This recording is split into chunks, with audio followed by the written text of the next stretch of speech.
Good morning students. इस video के माध्यम से हम लोग स्टोरी राइटिंग के विषय में ज्ञान प्राप्त करेंगे। स्टोरी राइटिंग एक आर्ट है, कला है, जो राइटिंग स्किल्स के अंतर्गत पूछा जाता है। इसमें कुछ शब्दों के माध्यम से कहानी के विषय में संकेत दिया गया होता है, अथवा कहानी आधी लिखी गई होती है, उसके बाद संकेत दिया गया होता है। उन संकेत के माध्यम से आपको कहानी को पूरी करनी होती है। उसी का एग्जाम्पल यहाँ दिया हुआ है। सबसे पहले जो कहानी दी गई होती है या शब्द के माध्यम से संकेत किया गया था, उसके शब्दों को पढ़ते हैं, वाक्यों को पढ़ते हैं और मनन करते हैं कि कौन सी कहानी बन सकती है। यहाँ दो उदाहरण पेश किए गए हैं, जिसमें पहला है once an old lady became blind. एक बार एक बूढ़ी महिला अंधी हो गई। Once an old lady became blind. एक बार एक बूढ़ी महिला अंधी हो गई। She called a doctor. उसने एक डॉक्टर को बुलाया। Who demanded a large fee. ठीक करने के लिए उसने डॉक्टर को बुलाया। उसने मोटी रकम मांगी ठीक करने के लिए। The lady agreed to pay only after she was fully cured. The lady agreed, वह महिला सहमत हो गई। To pay only, कि वह अदा करेगी, भारी भरकम फीस अदा करेगी। Only after she was fully cured, अगर पूर्ण रूप से वह ठीक हो गई तो पूरी फीस दे देगी। The doctor began to call on her every day. Doctor began to call on her every day. Doctor रोज उसका इलाज करना शुरू किया। Finding her furniture so beautiful. उसके घर के फर्नीचर को इतना अच्छा देखकर ही डिसाइडेड टू पजेस इट। उसने घर के फर्नीचर पर अधिकार जमाने के विषय में सोचा। Every day he took away this or that piece. रोज बरोज वह कोई न कोई फर्नीचर का सामान अपने साथ ले जाता था। He delayed the cure also. और इलाज में भी उसने देरी कर दिया कि जितना अधिक देरी होगा उतना ही अधिक सामान वह ले जाएगा। At last, अंत में when the lady was cured, और अंत में जब उस महिला का इलाज हो गया, the doctor demanded his fee. तो डॉक्टर ने अपनी फीस की मांग की। एट लास्ट, अंत में when the lady was cured, और जब महिला का इलाज हो गया, द डॉक्टर डिमांडेड हिज फी, तो डॉक्टर ने अपने फीस की मांग की। द लेडी रिफ्यूज टू पे, महिला ने देने से इनकार कर दिया। She said she was not fully cured, उसने कह दिया कि वह पूरी तरह से उसका इलाज नहीं हुआ, पूरी तरह से वो ठीक नहीं हुई है, इसलिए वह फीस नहीं देगी। अब आगे उसके संकेत दिया गया है। The doctor files a court case. Doctor अपने फीस के लिए न्यायालय में मुकदमा करता है। द जज आस्क्ड द लेडी, न्यायाधीश उस युवती से पूछता है, महिला से पूछता है, व्हाई शी डज नॉट पे, कि वह क्यों फीस अदा नहीं करते हैं। She says site not properly restored, वह बताती है उसकी दृष्टि पूर्ण रूप से ठीक नहीं हुई है। Can not see all her furniture, क्योंकि वह अपने घर की सारे मेज कुर्सियों को देख नहीं पा रही है। द जज डिसमिस्ड द केस, जज ने उस मुकदमे को खारिज कर दिया। पनिश द डॉक्टर, और डॉक्टर को सजा भी दिया। कहानी उसके आगे बढ़ती है। And dishonest doctor, A dishonest doctor, एक बेईमान डॉक्टर, ए डिसऑनेस्ट डॉक्टर, एक बेईमान डॉक्टर। कहानी होती है दी डॉक्टर फाइल्ड ए केस, यानी कहानी को आगे बढ़ा दिया, इतना तो पहले से दिया हुआ, उसके आगे की कहानी। The doctor filed a case in the court, doctor ने न्यायालय में एक मुकदमा दाखिल किया। अगेंस्ट दी लेडी, उस महिला के खिलाफ एक मुकदमा दायर किया। He requested the court, doctor ने न्यायालय से निवेदन किया to order the lady to make payment to him, doctor ने न्यायालय से निवेदन किया कि महिला को आदेश दिया जाए कि उसके पैसे का भुगतान करे। दी जज आस्क्ड द लेडी, जज ने उस महिला से पूछा Y she was not making payment.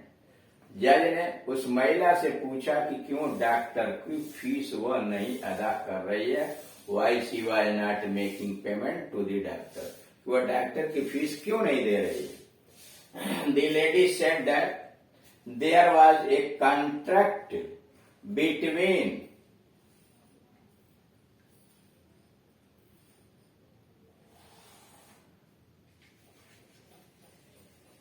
her and the doctor. The lady said, युवती ने कहा, महिला ने कहा, that there was a contract, एक समझौता हुआ था between her and the doctor, doctor और उसके बीच एक समझौता हुआ था दैट शी वुड पे ओनली, कि वो पैसा तभी अदा करेगी after she was fully cured, जब वो पूर्ण रूप से उसका इलाज हो जाएगा, पूर्ण रूप से ठीक हो जाएगी, तभी वो पैसा देगी।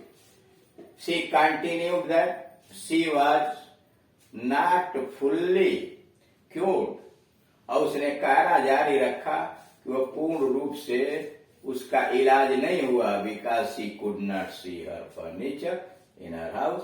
अगर वो पूरी तरह से उसकी आंख ठीक होती तो उसे अपने घर के फर्नीचर्स तो दिखाई देते। दे जज अंडरस्टूड द होल मैटर, न्यायाधीश पूरा का पूरा मामला समझ गया। एंड डिसमिस द केस, उस मुकदमे को खारिज कर दिया।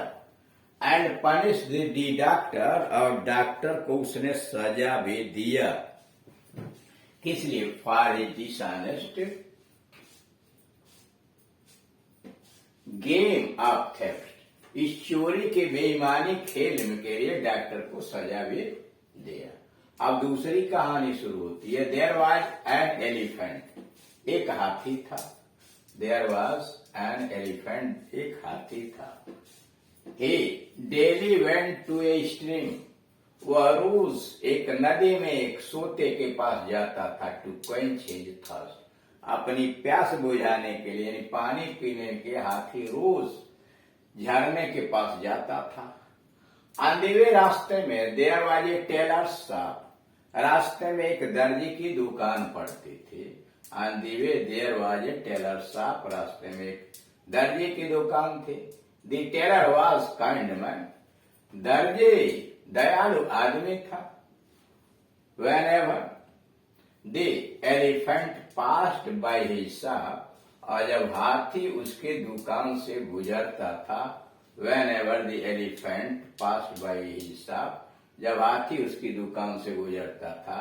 He gave him something to eat, तो कुछ न कुछ वो उसे खिलाता था, यानी दर्जी हाथी को कुछ न कुछ खाने को देता था। This went on for several months, कई महीनों तक यह क्रियाकलाप जारी रहा। उसके आगे संकेत दिया गया, आधी कहानी देके संकेत दिया गया है।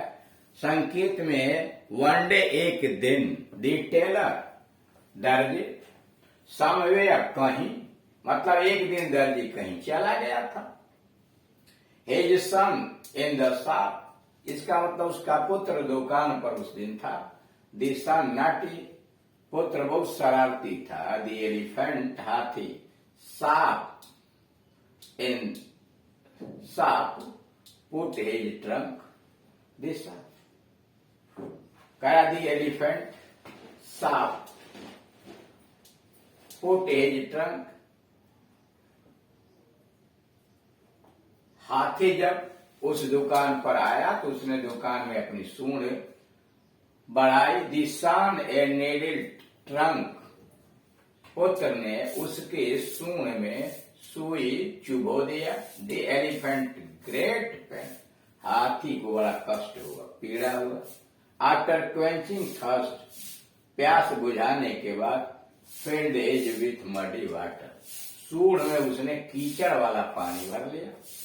थ्रेव द डर्टी वाटर, साफ और उस कपड़े के दुकान में उसने कीचड़ वाला पानी फेंक दिया। स्पॉइल्ड द टेलर, और कपड़ों को खराब कर दिया। द टेलर हैवी लॉस, दर्जी का बहुत नुकसान हुआ। टू हिज रिवेंज, और हाथी ने बदला ले लिया। और उसके आधार पर कहानी आगे बढ़ती है। कहानी का शीर्षक है एविल बिगेट्स एविल, बुराई के बदले बुराई या बुरे कार्य का बुरा नतीजा होता है। वन डे, एक दिन, the tailor had gone somewhere, एक दिन दर्जी कहीं गया होता है। कहानी के ऊपर है सेवरल मंथ्स, उसके आगे लिख देंगे वन डे, एक दिन, the tailor had gone somewhere, tailor कहीं गया था। His son was in the shop, उसका पुत्र दुकान पर था। द सन वाज नॉटी, पुत्र बहुत शरारती था। The elephant stopped at the shop, हाथी दुकान पर रुका था। The elephant stopped at the shop, हाथी दुकान पर रुका। Put his trunk into the shop, दुकान में उसने अपनी सूंड डाली। Put his trunk into the shop, दुकान में उसने सूंड डाली। The sun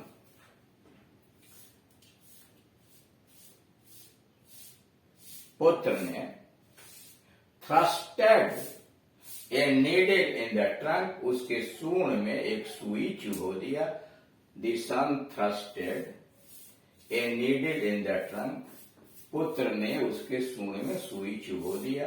the elephant felt a great pen, हाथी को बहुत कष्ट हुआ, बहुत दर्द हुआ।